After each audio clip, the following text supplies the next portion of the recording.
Good morning, everyone, and welcome to Small Biz Matters, the half-hour program where you work on your business rather than in it. My name is Alexi Boyd from Boyd Office Management Services, proud supporters of Triple H, and I'm very proud to be with you for yet another week of all things small business. We've got a very long and proud tradition here on Small Biz. We've been running for a couple of years, and we are the voice of small business in this area. Plus, we like to give our listeners, lots of small business owners or people who work in small business or people who are considering starting a small business. We like to give them lots of information, tips, strategies, tricks.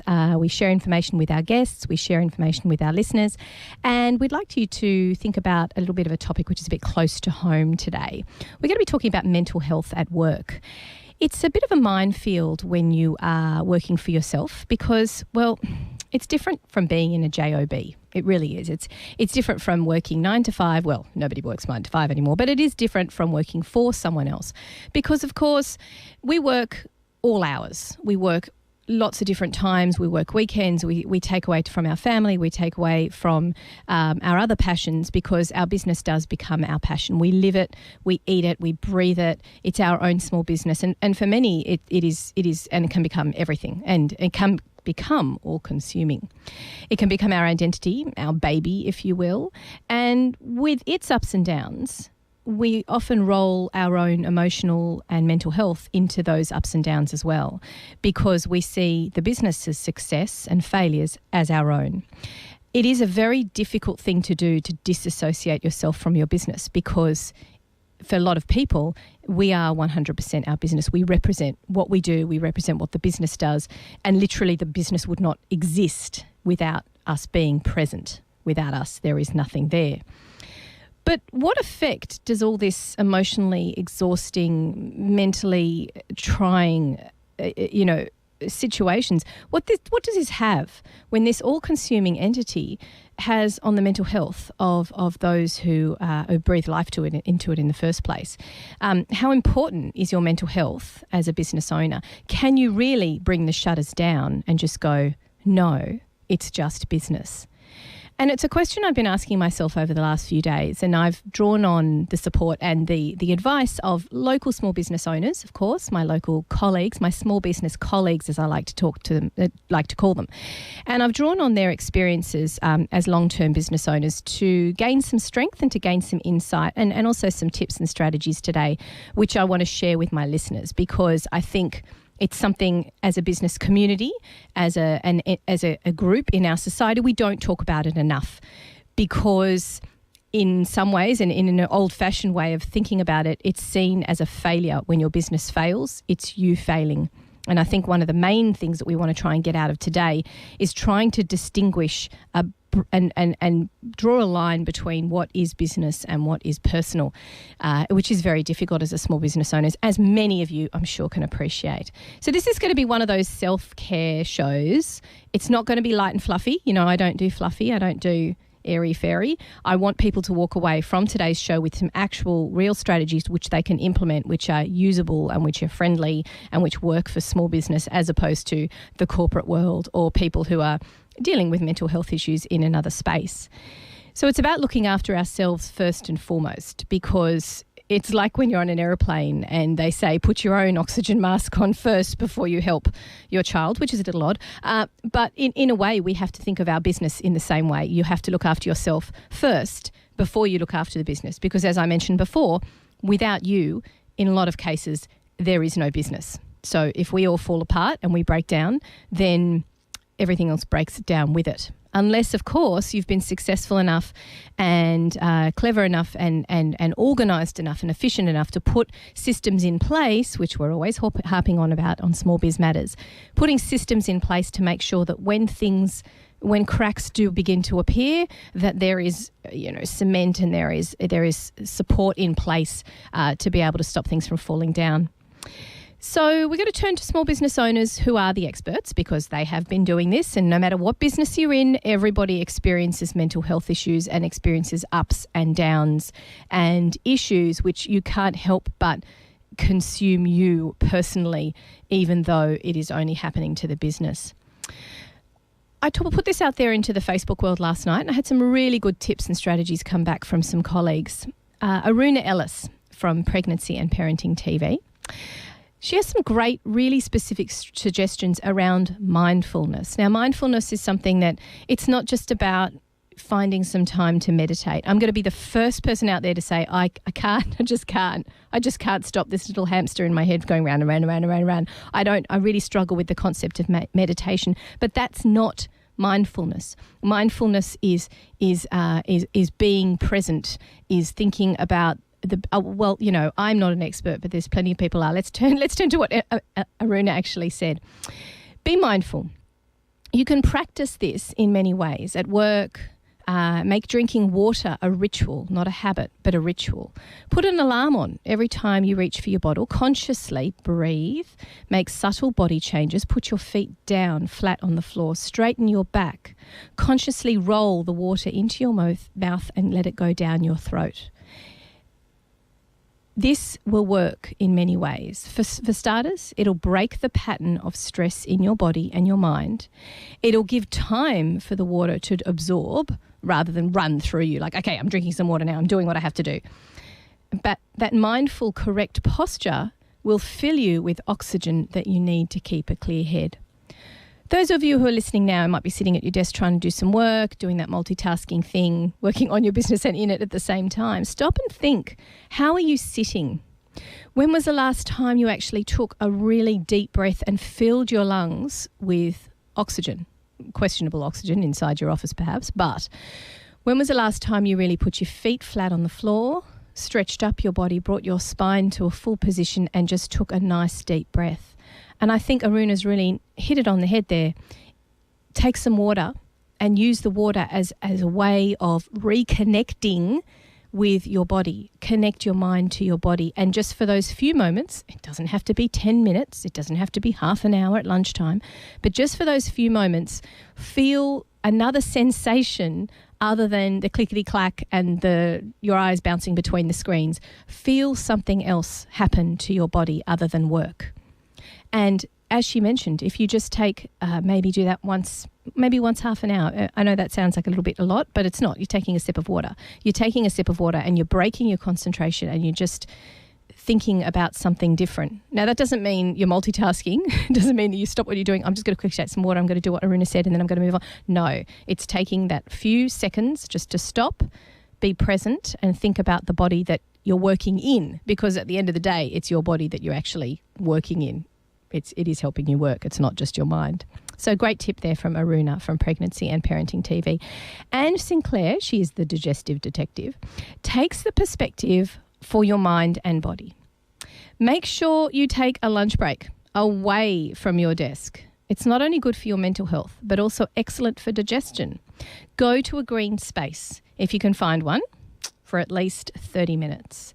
Good to take 3 really deep breaths before you start eating to switch your brain from flight or fight response, which most of us live in at work, to rest and digest. And I think that's awesome. I never actually stopped. I think I'm going to actually put my hand up and say there's about 2 out of the 3 meals each day I eat either working or racing around after my children screaming at them to get out the door. And I don't sit and I don't prepare myself for eating.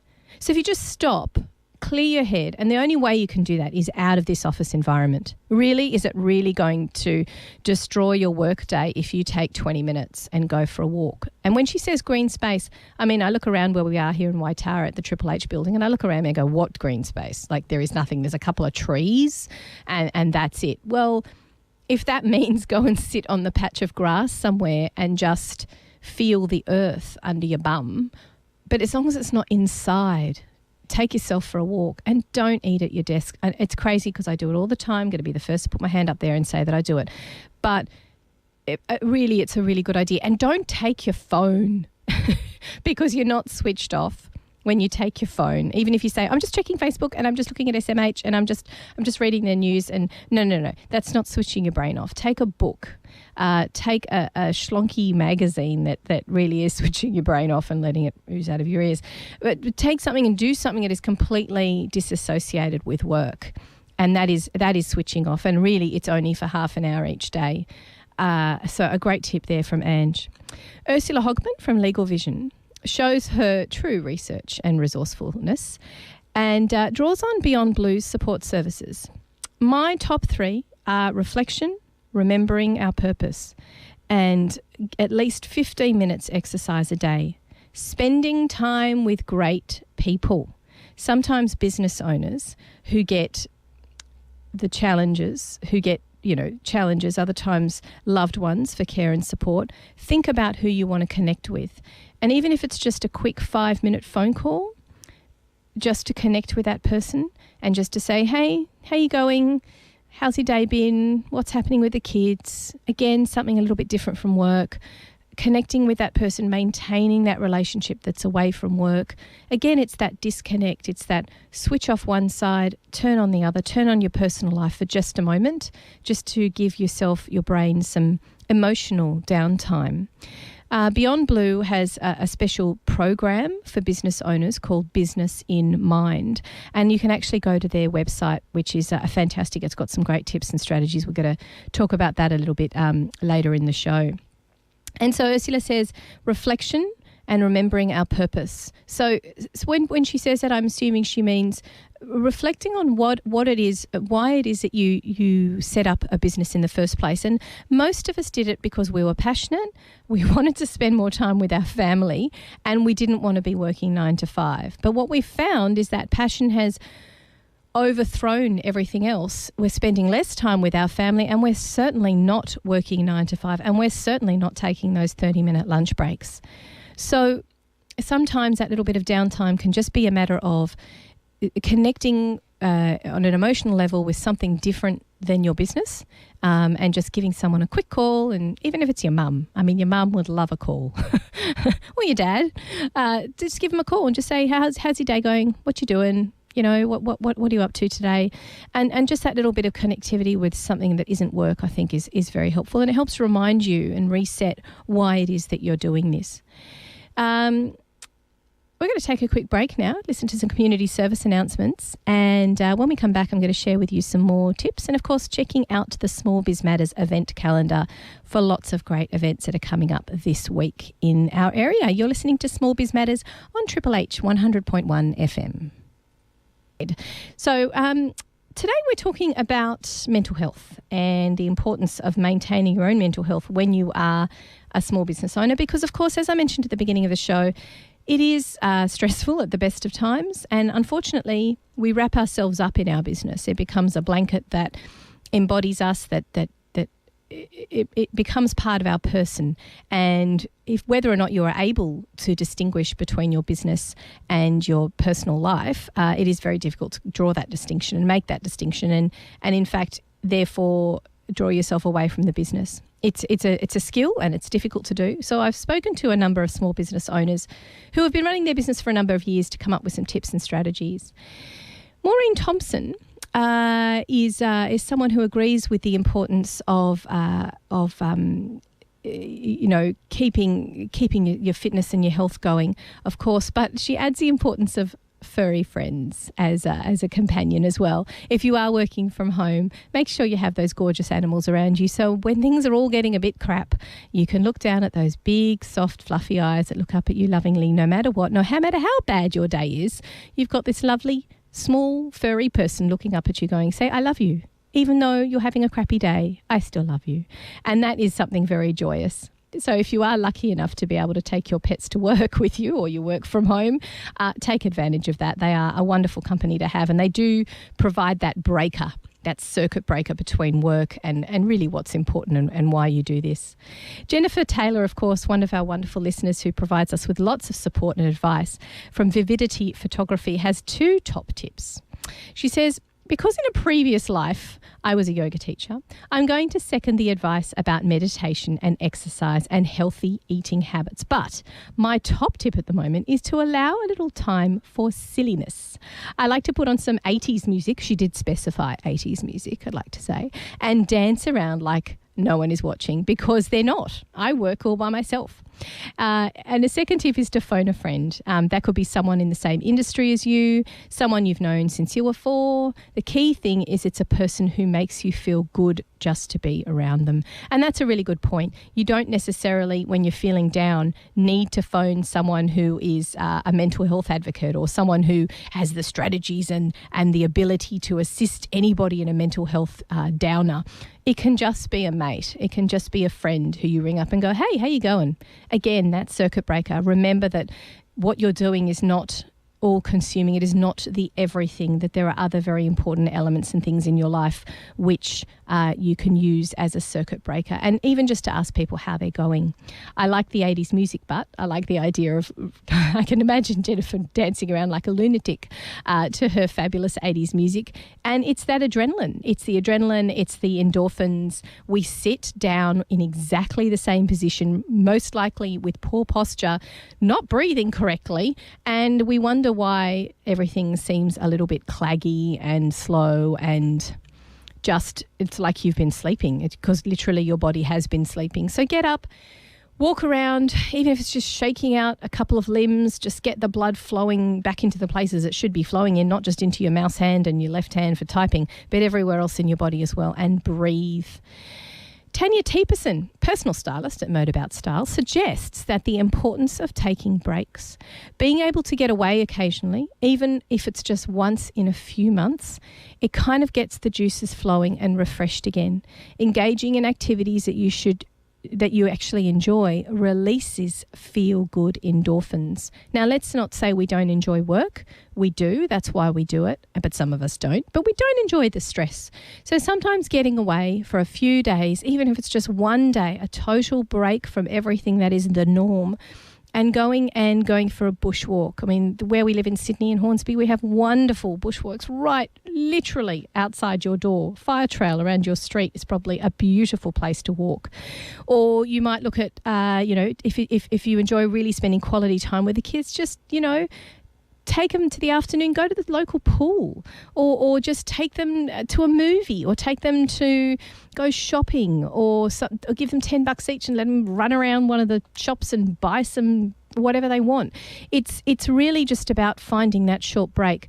I know that Tanya is particularly saying the importance of getting away, and we do really find that difficult every few months. I mean, sometimes we can't even fathom stopping for 5 minutes, let alone stopping for 2 days. And you have to honestly take a good, long, hard look at things and say, honestly, really, is the world going to collapse if I take 2 days off? Are my clients really going to be so non-understanding that 2 days is just going to... You can be organised, or you can just say, that's it, I'm doing it. Or guess what? Your body can say, that's it, we're doing it, because you can make yourself very, very unwell, as I'm sure you are all very aware. Deborah Pittham from Person-Centred Leadership draws on practical advice to help alleviate the stress around mental health. The last thing you do before you stop working, or the first thing before you start, is make a short to-do list and do a brain dump to get everything out of your head and free up brain space. The free brain space is for focus and for clear thinking. Once you've got that list, find the hardest thing to do on your list and get it done first thing the next day, because then it's done, it's out of the way, and it doesn't hang over you like a dark cloud. So sometimes strategies and organisation and what we do in terms of admin, clearing the decks, is enough of a weightlifter. It's almost like having a holiday. You can see that the weight lift off people's shoulders when they know they no longer have a debt. They make that last payment for a debt, or they finally realise that they're completely up to date with their books. Now, as small business owners, we are very, very good at putting pressure on ourselves and having the world's longest list of things to do. It's constant. It constantly can be added on. For every one thing you take off the list, another 6 things can go on, and really it is endless. But I think what Deborah's trying to say there is really make sure you get rid of the thing you really don't want to do first. Just get rid of it. And I think she's probably talking in terms of do it even before you do the quick check of email number 1, email number 2, blogging, quick Facebook post, a quick check of what everyone's doing on Facebook. I might just check Sydney Morning Herald and find out what the news is. I'll just quickly go in the bathroom and, I need a cup of coffee. That's it. That's 45 minutes gone. So in that 45-minute chunk, the very first thing you did, you could have got 45 minutes of that really horrible thing over and done with. So think about prioritizing the horrible stuff first. My mother has a wonderful expression. Whenever she was working so hard when I was a little girl, she would say, I'm just trying to get this done so I can spend time with you. I'm just using you as an incentive. And I say that to my girls now so that they understand I've just got to get this out of the way and then I can spend some quality time with you. Then I can give you my undivided attention, because while those horrible things are floating around in your mind and occupying space, you can't have that clear thinking that Deborah talks about when she talks about mental health and improving the mental health that you have in your business. So there's some great tips that we've had from our small business community locally. You might like to share some of your tips on the Small Biz Matters Facebook page. We're going to open up a little bit of a forum and people can chat with one another and give some tips and suggestions. As you can see, a lot of those suggestions are around breathing, and they're around finding a different space mentally and physically in which to be when you are actually taking a break. Another little trick I like to do is really use that do not disturb button. We all know we have it on the phone. We all know it's there. We all know where it is, but we don't use it. You could use it when you're trying to get that horrible thing that Deborah talked about out of the way. I've just got to get it done and I can't be interrupted. Otherwise, something else will take over and I'll be easily distracted to do something I'd rather do instead of actually getting this horrible task out of the way. Use that do not disturb button then. Use the do not disturb button after 6. Now there's a thought. What if nobody could reach you on the mobile, on your business mobile, after 6 p.m? The thing is, when you are available to your clients 24/7 and you answer calls and you send emails really late, then you are available to your clients 24/7 and they will be trained to think that that's okay. And it's not. A lot of us, if we were in a job, would probably have a little bit more self-respect and say, hey, my boss doesn't get to ring me at 9:30 at night and lump something on my desk and say, oh, I'm just going to tell you this now because I need to get it out of my mind and into your mind, that I need you to do this really important, stressful thing for me at 9 o'clock tomorrow morning because now it's out of my mind. I don't need to think about it anymore and I know that you're thinking about it. That is neither fair nor appropriate nor good management. So why do we do that to ourselves? Why do we continue to check business emails after 9 p.m. or even after 6 p.m? Why do we continue to allow clients to call us and we respond at all hours? I don't think any client out there who's kind and is a small business owner themselves literally asks you a question at 9 o'clock at night and expects a response.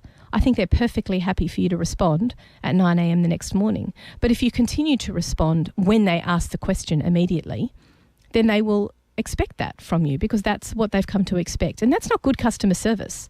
That is slavery. Really, you have to take a look at your business and go, who am I working for exactly? Am I working for my clients? Am I working for myself? Am I working for my family? The mental health in your business is so, so, so important.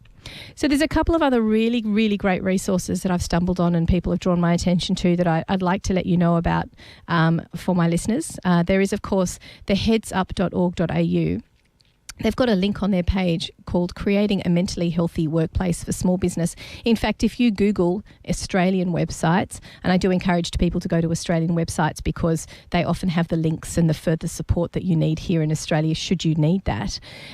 There's some great tips there with the Heads Up Creating a Mentally Healthy Workplace. Very important. And don't forget, everyone, if you're thinking about having small business colleagues around you, if you're thinking about sharing your office space with someone, it might be a different business altogether, or you might be thinking about actually hiring someone, you cannot be in that constant state of fight or flight, which is what one of our business owners drew our attention to. That fight or flight response, which you have as a business owner because you are all consumed. You wouldn't do that in a JOB environment. You wouldn't push that onto your colleagues. So don't do it as a small business owner and push it onto those people around you, regardless of who they are. You wouldn't do it to clients. You really wouldn't do it to suppliers. So why is it that we do it to ourselves and those people in the immediate vicinity?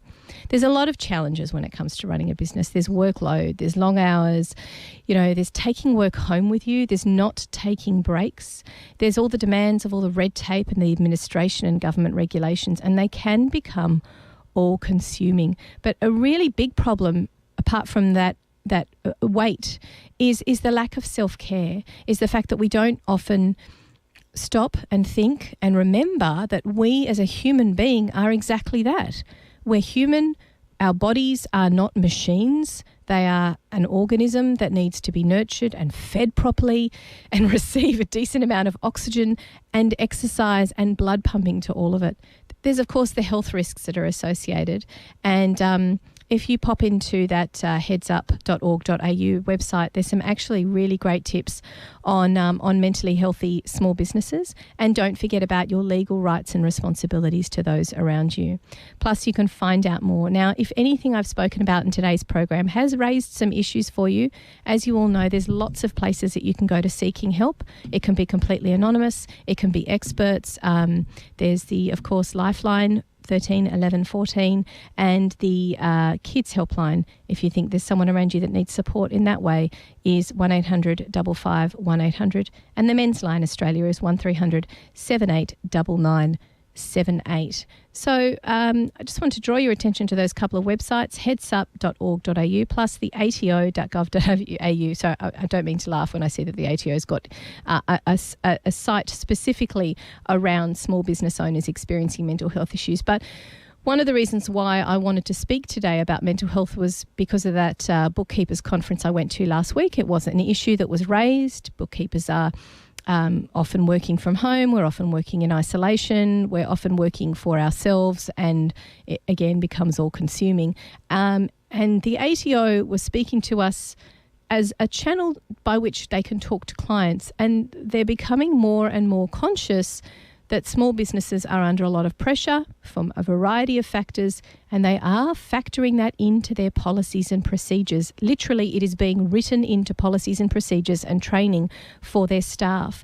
So even the ATO are across this, and they are aware that there are small business owners who are experiencing mental health issues, and you wouldn't necessarily go to them for support, but if you need to discuss a certain taxation ATO issue with them, they are more open to that than they were, say, 2 or 3 years ago. So the support services are out there. Don't sit in isolation with these issues like we do with so many things we do as small businesses. Don't sit in isolation. Pick up the phone, speak to someone you love, speak to someone that might be a mentor for 5 minutes or has been in a similar position, because there's lots of people who have. Thank you so much for listening today on Triple H 100.1 FM. You have been listening to Small Biz Matters, and do seek help if you need it. We look forward to bringing you lots of interesting and fascinating and great tips and strategies for small business owners